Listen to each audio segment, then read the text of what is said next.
السلام عليكم ورحمة الله وبركاته. النهاردة إن شاء الله هنعمل مع بعض البيتزا. وهنبدأ بالصلصة. أنا هنا فرمت بصلة صغيرة، فرمتها ناعم، وحطيت عليها معلقتين من الزيت، ورفعتها عن النار وشوحتها شوية، وبعدين ضفت عليها فص ثوم مفروم، وبعدين بقى شوحت شوية. رحت نازلة عليها بعصير الطماطم. هسيبها مع بعضها تقلب شوية، وبعد كده هنضيف الملح والفلفل،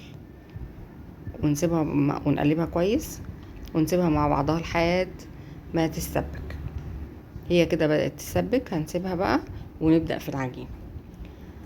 معايا هنا مقادير العجينة. معايا 1.4 كيلو من الدقيق، حط عليهم 4 معالق من اللبن البودرة. معايا بيضة. معايا معلقة من الملح، معلقة صغيرة ملانة من الملح. معايا تلت كوباية من الزيت. معايا معلقة ونص خميرة، 3 معالق من السكر. معايا نص معلقة ملانة من البيكنج باودر. وده دقيق لفرد العجين. باقي الدقيق ده لفرد العجين. ومعايا طبعا مية دافية للعجن. هنا معايا البيضة، خفقتها وحطيت عليها شوية من الخل، وشعرة من الفانيليا، ورحت عشان هنضيفها على الدقيق. فاحنا كده هنضيف كل المكونات الجافة معانا، هنضيفها على الدقيق. هنضيف الملح، هنضيف الخميرة والسكر والبيكنج باودر، ونقلب طبعا. هنضيف كل المكونات الجافة والزيت وهنقلب، وبعدين هنضيف البيضة ونقلب، وندخل كل المكونات في بعضها. هنقلب كل المكونات على بعضها، ونضيف المية حبة حبة، وهنقلب بإيدينا. وكل شوية نضيف المية على حسب، بس هتبقى العجينة مش ناشفة ومش طرية، فيها ليونة وبتلزق شوية بسيطة في الإيد. هنزلها بقى على الرخامة. احنا طبعا الرخامة غسلينها كويس. هنقعد بقى نعمل فيها بالشكل ده تفتيح للعجينة. ده بيبقى بيدي هشاشة للعجين. هنفتح فيها كده لمدة 10 دقايق لحد ما العجينة تنعم في ايدينا. هنضلنا نفتح فيها بالشكل ده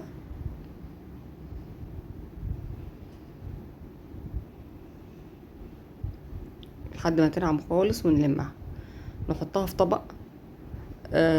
نرش شوية دقيق، ونرش عليها شوية دقيق، ونسيبها على جنب تخمر، ونسيبها لحد ما تخمر.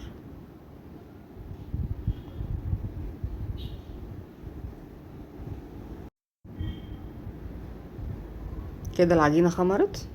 هننزلها ونقطعها قطع متساوية. انا هقطعها ل6 قطع متساوية. في قطعتين منهم هشيلهم في الفريزر، والباقي هقطعه. هعمل 3 فطاير كبار، وهاخد قطعتين هعملهم هاخد قطعتين اعملهم كور صغيرة من اللي هي ميني بيتزا. معانا بقى بعد الحشو، معانا جبن. معايا جبنة ميكس، ومعايا جبنة موتزاريلا، ومعايا زيتون، ومعايا فلفل. هفرد العجينة الأولانية. الصينية الأولانية كده قطعتهم من 3 فطاير، وقطعتين خدتهم عملت بيها ميني بيتزا كور صغيرة. وقطع عندها في الفريزر، وقت ما احتاجها هجيبها. هفردها واحطها في الصينية بتاعتها، واسيبها على جنب. افردها كويس قوي على قد ما اقدر عشان يبقى سمكها تخين. هحطها في الصينية واسيبها شوية تستريح، بعد كده ارجع افردها تاني.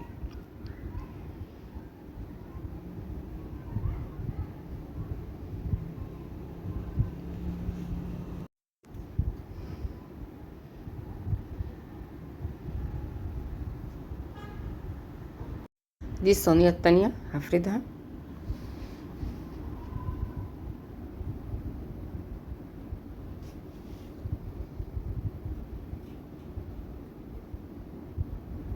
واحطها في الصينيه برضو واسيبها على جنب.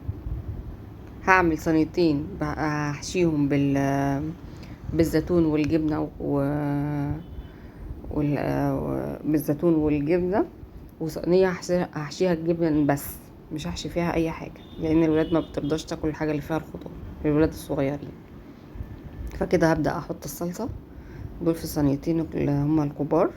هحط الصلصه وافردها كويس، واحط وخليها طبقه تقيله، ما تبقاش خفيفه، يعني بتدي طعم كويس للبيتزا.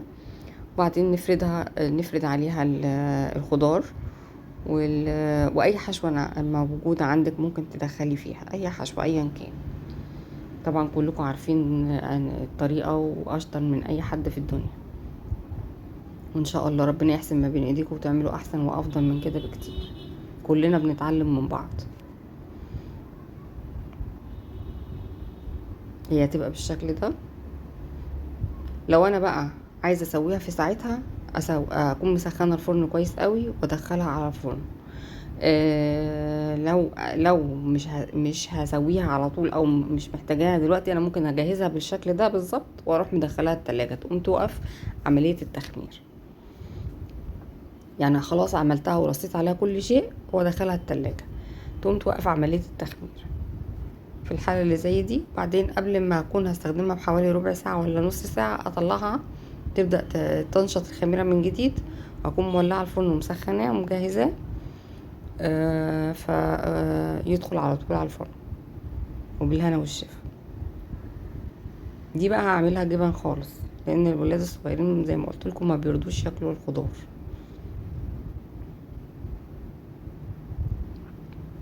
واحط بقى صلصه خفيف قوي، لان برضو هما لو حسوا بطعمه الصلصه مش بيرضوا ياكلوها، فانا هعمل يعني بظهر المعلقه كده على خفيف جدا.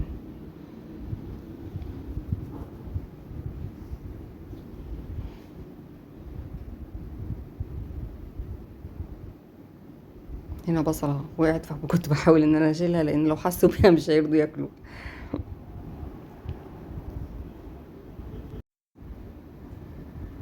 هنا بقى قطعت الميني بيتزا وفردتهم برضو. انا مرضتش افرد قدامكم كل ده لان كده انا حسيت ان الفيديو هيبقى طويل، فقطعتهم كده وخلصتهم. دخلتهم بصراحه التلاجة شويه على ما جه ميعاد استخدامهم، رحت مطلعهم عشان يبداوا تخمير بزياده. وبعد كده رحت مولعه الفرن ومسخناه وجهزته ان انا ادخل اول صينيه. كده الفرن بيبقى درجه حرارته عاليه في الاول من الجنبين وعاليه من تحت. بعد شويه بنبدا نهديه على درجه حراره مش هاديه طبعا، فوق المتوسطه. وان احنا ندير الصاج او الصينيه كل شويه، ونخلي بالنا طبعا من التسويه من تحت ومن فوق، نخلي بالنا كويس. كده بعد ما طلعت ديت اللي هي بالجبن فقط، والميني بيتزا ودي اللي بالخضار. بعد ما طلعت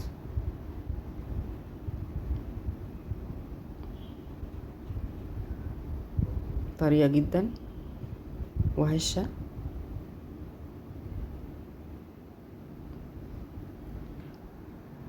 وبألف هنا وشفا، وربنا يحسن ما بين ايديكم يا رب، وان شاء الله تعملوها افضل واحسن من كده بكتير. السلام عليكم ورحمة الله وبركاته.